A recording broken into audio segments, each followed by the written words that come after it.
would have been just as good there. But, you know, Cleveland gave him support unlike no other city could, just because that's his hometown team. And, you know, to me, it's just, you know, if it wasn't for Cleveland, you know, investing all that money into him, you know, to try to put a team around him, and, you know, if it wasn't for the Cavaliers, he still wouldn't have gone out and gotten all those endorsements and, you know, everything like that. So, you know, in a way, I think he does owe Cleveland something. He at least owed Cleveland, you know, the courtesy to let them know that he wasn't going to be coming back, instead of going on national television and announcing it to the world. Right. People don't have a problem with LeBron leaving Cleveland. It's Absolutely how not. he left He Cleveland. just didn't need to be a dick about it. Yeah, if you would have just announced... No, exactly. If you would have just done like we've said so many times, if he would have just said, went in there and went, you know what, Miami offered me this deal. I know you guys can't match it, and I just want to let you know, thank you for everything, but I gotta I gotta do what I gotta do. Exactly. No, but that was all he had to do. National television. And that's exactly what it is. He was a total asshole in doing that. There's no reason. And then he goes and then he tries to cover himself by saying, "Oh well, I'm doing this for the Boys and Girls Club." Yeah, I know. You know, what? I'm actually getting pretty excited here. I don't know if you guys are. Do you hear the music in your headphones? Just out of curiosity, Is Rich Rod? I thought that's what it was. Which, you know what, I'm surprised too. Now that the song is on, you know, I would have thought I would have been ridiculed for putting Rich Rod on this list. I'm surprised he's not on this list. Well, you know what? I mean, compared to what these... compared to I'm gonna go ahead and switch it.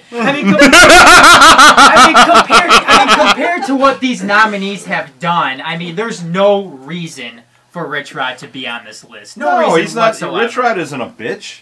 LeBron James didn't take his team to a New Year's Day bowl. Heck, Rich Rod's my 2010 badass. Oh, there we go. For improving that horrible team like you did in 1 year. That's still horrible too. I would, you know, I think I can speak for everyone on the majors, and say that we were not implying that we were better at their respective sport than any of these people on the bitch list.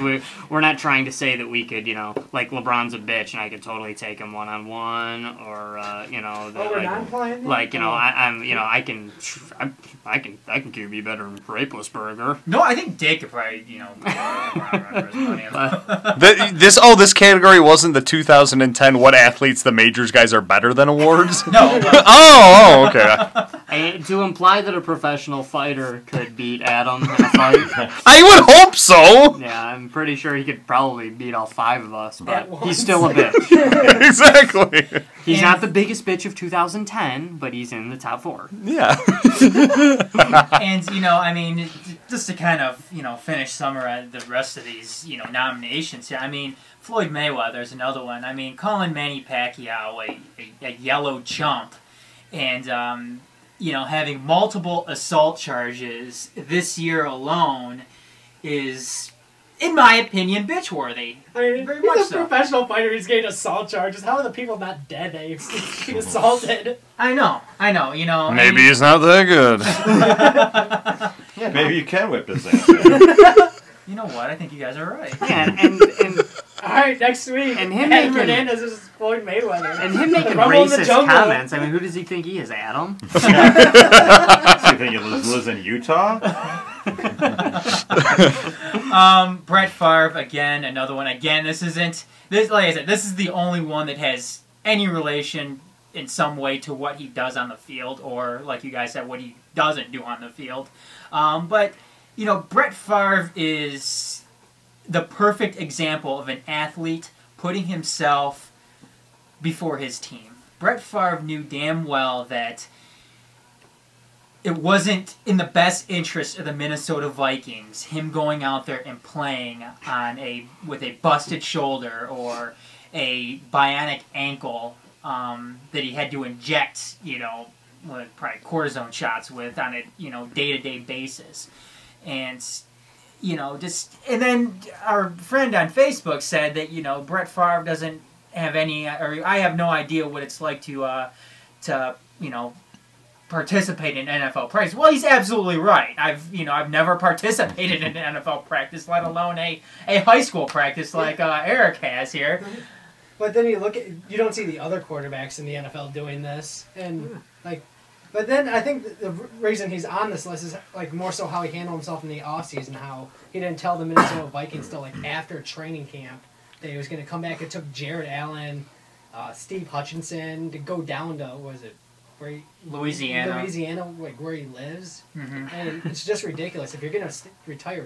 If you're going to come back, tell your team and actually go to training camp. Well, Eric, the reason why he didn't do that is because he didn't want to practice. No, he didn't want to, right. Exactly. That's what I'm yeah. He's trying to. He knows he's putting himself above the team. He knows he's one of the greatest quarterbacks ever to play, but yeah, it was. Well, but then you had thanks, you got me off track. But give me a second. He was or is one of the greatest quarterbacks ever to play the game, but you notice you still have to practice. It shows through, especially if you look at his first games when he didn't play in training camp. Oh yeah, it definitely showed. Terrible. That New Orleans game. I mean, he had absolutely no chemistry with his offense. Exactly. No chemistry, and that's something that you develop in training camp. Mm-hmm. And Brett Favre, it wasn't just this past season. You play like you practice. Yeah, it was previous seasons too, where he would hold out throughout training camp, and then all of a sudden, when training camp is just about over, then he commits to the team. Then he says he's coming back. Favre comes down from the heavens on a golden chariot to save the Minnesota Vikings. So well, not only does he come back like that and decide at the last minute, but he whines about them being people being mad about it. Yeah. Like how dare you say things like that to me? I am Brett Favre. No, exactly. That's the mentality he has. And if there's anything that makes you a bitch, it's that. Agreed. He complains too. He complains. He acts like he's the god of the team. And I think the main reason he didn't participate in training camp, and he hasn't for years, is because he can't make it through training camp. His body can't hold up to it, as this season attested to it. Sit out during training. No, I know that. Call it a contract dispute and just come back the last week. Yeah. Mm-hmm. I mean, it happens a lot. Barry Sanders did for the last 5 years. You can always tell veteran players, the coaches generally don't really care because they know what they're doing, and they've been through 10 training camps. They don't want to do it anymore.